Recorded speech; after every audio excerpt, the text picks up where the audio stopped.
কদিন আবার ফের শীত এমন জাঁকে পড়তেছে, ফিরে আমাদের পিঠে খাওয়ার স্বাদ জেগে গেছে। তা আজকে রে ভাবতেছি গোটা দিন নারকেল পিঠে করা হবে, ওই জন্য আমার বাবাই নারকেল কটা ভেঙে দিচ্ছে। হায়দা হায়দা, নারকেলের জলটা আমি খাবো বলেছে, টপ করে আমার বাবা খেয়ে নিচ্ছে। এইটার বেলা আর ছাড়বো নি, আমি খেয়ে নি।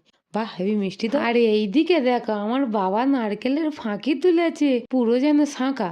বাবা এখন সোনার যা দাম, এই শাঁখা হাতে পরে ঘুরবো ভাবতে। এইবার দেখো কড়াই একটু জল দিয়ে আর নুন দিয়ে দিয়েছিলাম, জলটা গরম হতে চালের গুঁড়ো দিয়ে দিয়েছি 2 বাটিতে, একটু নাড়ে চাইড়ে আর এবার নাইমে দেবো। তা আমার মার বলেছি একটা বড় গামলি দিতে, একটা বড় মেজলা এনে দিয়েছে। আর নারকেলটা তো আগে ছাই মেরে রেখে দিয়েছিলুম, তা সেইটা আর দেখাই না, ওই আবার কি দেখবে।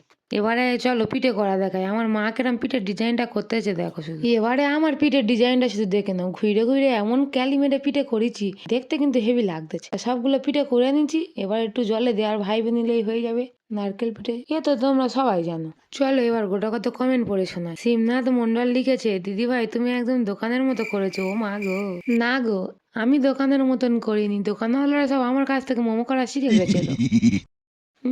পিঠেগুলো শুধু কিরম দেখতে হয়েছে দেখ।